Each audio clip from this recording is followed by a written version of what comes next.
backward. Our best friend. JT basically moved to Washington, D.C. It's not true. It's not true.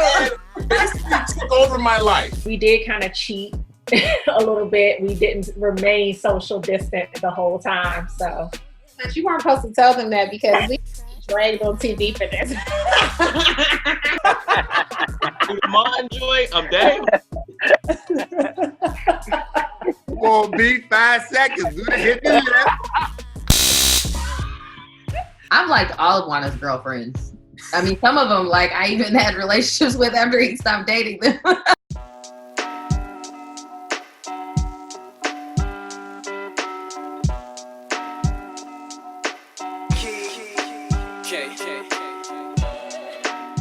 Someone who is going to always give you the real, whether you want to hear it or not. And I feel like that's like a problem that I have with my mouth. And it can also come from me being a Sagittarius, but I'm very outspoken and I'm strong opinionated. So it may be some things that I say and you don't really want to hear it, but I feel like I say it, and vice versa. Like, but I just feel like a real friend is going to tell you what you need to hear and not exactly what you want to hear. My friend is someone that I can talk to about intimate details of my life, feel loved, unjudged. My friend is someone that I can laugh my head off with for an entire evening talking about absolutely nothing and everything that's important to me. I can say a friend is someone who pours and you are not constantly doing the pouring into their cup. I would say that a friend is loyal. My friend is somebody who I can be completely myself around. My friend is somebody who I feel will have my back in most situations. A friend is someone that is not a yes person, which means that your friend, if they're truly your friend, they can tell you the truth. They're not just, they're rooting for you, but they're not afraid to challenge you. True friend, you become family. No. I mean, I wouldn't, I'm 0. You know, with friendships, you're going to go through different seasons, but there's never been a season in this friendship where it's like we didn't talk because we were beefing or some petty issues and things of that nature happened. And that has been refreshing. Wana and I have not had any breaks in our friendship. We just don't let stuff fester. And I think that is one of the key reasons why there hasn't been any gaps. It's just like we address stuff head on. Let's talk about it. Let's get through it. Do you remember when like Nicki Minaj came out and the girls, it's like before this mermaid hair, but it was like Nicki Minaj, like girls were getting like pink, yellow, purple, green, like in their hair. So Raven was playing around with colorage and her bangs go, You're fucking lying. You're lying. And I have to finish. And so I was like, I don't know. And also studies show that a lot of people, when they're shocked or uncomfortable, they laugh. I know you've heard of that before. I'm not the only one that's done it. So I like laughed. And she hung up on me. She was like crying and like, You're laughing at my pain, and that's the part that's really fucked up. She was like in my bangs, and it was a drama also. Like imagine, it was a drama. Like in the midst of me blow drying my hair, like I remember this was yesterday, blow drying my hair, I see pieces are flying everywhere, and I'm just blow drying, and I'm looking. And I could start crying right now thinking about it. And when I saw it, I had so many patches in the front of my head. And I called you crying and talking about what happened to me, and you laughed. If I could have gone back, with that situation, yes, I would have done it differently, knowing how much that hurt her. I would have called her. I don't think that we had like the FaceTime. I definitely didn't have an iPhone back then. But I would have instead just like been on the phone with her probably all night kind of thing. Like, talking about it, finding ways to make her laugh about something else, not her own situation. Like, I would have been there and like tried to take care instead of just laughing, understanding how serious it was to her. I would definitely want to get that from Ro. So give me real swag, give me Ro's outgoingness, and just like, hey, I'm here, I'm the life of the party. And that's just who he is, you know? From Lamont, I would take his heart. Like, if I could just take his heart for people and transplant it into mine, I would. In terms of B, if you talk to him long enough, he don't give you a quick answer either. You know, that's one thing I like about him. He'll take longer to answer to make sure he processes his all his thought process are well thought out and he has an articulate answer for you. I can't think of a singular piece of advice that I'm coming away with. I've learned so much from each of them, and not even in the format of advice giving.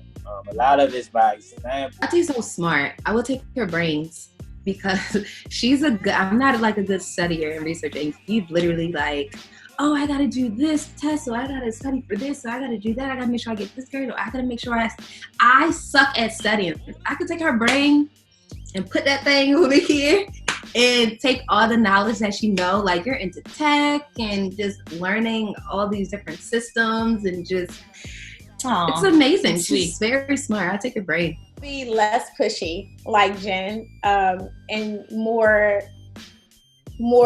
considerate, and I would have a little more grace and patience. Like I want that side. I'm working on that side. That would be something I would work on. And I would say just patience in all areas. She's so patient. Even in like business, I'll have like a big goal and I'll be up at 4:00 in the morning. There will be like crust running down my eyeballs. And I'll call Jen and she's like, what are you doing up? And I'm like, I'm working so hard because this has to happen. And I'll be like, what do you think? She's like, well, I'm just over here trusting the Lord, drinking my orange juice. And it is her way of saying, girl, if you don't go sit down and pray, you can make nothing happen that God is not going to sign off. You cannot rush this process. So she has this trusting, patient spirit. I would love to be a little better in those areas. Is her courage, because I've seen her grow as an entrepreneur. And I have just a lot of respect and admiration for anyone in this world who has the courage to take something that they've come up with on their own and make it reality. Instead of taking the easy way, I'd say I'm just working for someone that gives you direction. And that's what I do. I don't mind working for someone. But Raven knew the sacrifices that she was going to have to make. And how difficult it would be to get her to where she is. And you just persevered with that. And like, I don't know if I would have been able to have the patience to wait and to go through those struggles, because there's already the struggles you go through in life on your own. So I don't know if I'd be someone that would have the courage to do that necessarily, or since seeing her become so successful, it's actually made me think for the first time that maybe I could take an idea that I have and maybe. We talked about that in the book. It's not going to work. But I have other ideas. But anyway, like I'm thinking in ways that I didn't think before. And I think it's all because of seeing her do things. It's her courage that I love the most. I would love her work ethic. It is just crazy. It's crazy. If I could have a little more of that. And I am a hard worker, but Ronnie, on the other end, her staying up till 4 a.m. to make her dream come true, to me is something to be admired. And so that isn't my nature. I am more of a patient, chill nature, but I think that is a good quality that stands out, especially knowing where she's come from, having been a teen mom, and the way she's living her dreams today, defying odds, I think is admirable. I can't imagine being in that situation. And having that type of work ethic while also being a mom, that's something that I admire.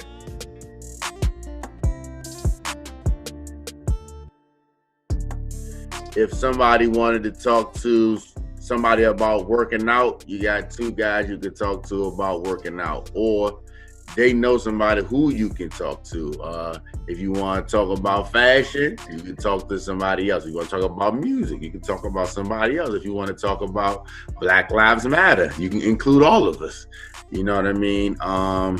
If you want to talk about Black Lives Matter in the context of sports, oh my goodness. You know what I mean? So I just like the various avenues we can delve into within our friendship. And a lot of times when you have relationships with certain individuals or you're a part of certain circles, you can feel that you got to put a certain hat on to fit in that circle, because that circle might be just catered toward a specific ideology or subject or what have you. And even though you may consider those people your friend, you still might think you have to act a certain way to be a part of it. With us, you can just be you, and who you are is not only accepted, but is actually celebrated. What I love most about our friendship is it's never a dull moment. Yeah. It's been a really long time. I mean, I've lived in many different states, traveled around, things like that. And it's just been consistently the same, always able to just pick back up, reminisce, but there's no boredom. There's no like, man, are we just friends because of history? It isn't that. Like, it's constantly growing and evolving even when we're not together. And that, I think I can't say that about all my relationships. She's the longest friend, like steadfast, like friend that I've had. One thing that I love about JT is that she's not judgmental of the fact that I'm not your typical, sort of Black guy who likes to go out and chill and do all these things. And she teaches me a lot about what's happening. So there's so many things about relationships, about women, about culture, pop culture, about Black culture that I learned from JT. And she's kind of like, it's weird because I am Black, but she's kind of like my Black card. For me, I love that Jen is not a needy friend. That's really, really important to me. And just being a mom, when you're a mom of multiples, I don't have one kid. I don't have two kids. I don't have three kids. Damn, I have 4 kids. So it's like everybody needs something from me, and everyone's pulling on me. I'm also an entrepreneur, and I've had friendships where people were literally checking the box, what I didn't show up to, or what I missed, or the moment that they had something going on and maybe I fell short, and it was just the most draining relationships. And when I met Jen and we built our friendship, it's always been a breath of fresh air. She's not this overly needy friend. It's just chill all the time. We may have 3-4 days that could go by and we don't talk, and it's okay. Like, she's not sitting there like, oh, you didn't call me yesterday, or I haven't heard from you. That's what I appreciate about her. We may go 3-4 days and we don't talk, but when we pick up, it's just where we left off. Growing up, going from like teenagers, and we all have like evolved into many different women throughout our journey. But I feel like going from like us being kids coming into like adulthood, by you going to college, it's been times where you hit low moments, breakups, etc. I'm there. I've hit low moments, breakups, etc. I'm there. Money wise, it go from when you was away, Ray, I need this, and I'm home, breaking ass for whatever, I'm sending it off. Then roles switch. I need money. You come through. It's just like we always have been there. Like we've been like each other foundation. Yeah. And we've been there to experience like each other first time. Like I remember when you first went away to college, we were boo. Oh yeah. What? We were boo-hooing when you went away to college. Like, it was our first time being separated. Yeah, like, oh my gosh. And I felt like we've been in a womb together. Yeah. Like, it was like, very emotional. Very emotional. So it's just like, I feel like we've been there for each other first moments, and we just always have each other back. So I think I like that the most. Regardless of whatever new friends we've made, this relationship still has been like. One of the things that I love the most is the loyalty. There's never an opportunity. There has never been a time within our friendship that I had to question her. I can share my deepest, darkest things, and I know that it stays there. I've never had, I guess in this day and age of social media, there are times where friends would have a disagreement, and the next thing you know, you see it plastered on social media with a subliminal message. We don't do our friendship like that, and it's just been refreshing. Anytime there's been a disagreement on anything, we can have it out together and talk it out, but still honor each other. He is so non-judgmental, you know, and I feel like there have been experiences in my life where with other people, I will open up about something about my life, whether it's, you know, work or a male relationship or even a friendship. And then, you know, people might listen, but then they interject their own value judgments and then judge me in the future or throw it in my face later over an extended period of time. And I've never felt that way with Wana. Really big point to me as well, just loyalty, because as I've grown and I've built my brand, you don't really know who's who and why people are there. And I've never had to wonder with Jen. All of the things that I've told her that I've gone through in my life, business, relationship, all of those things, they've stayed within our little bubble of this is me pouring my heart out to you, being transparent. Nothing has ever come back. My secrets are safe with her. And our communication is different.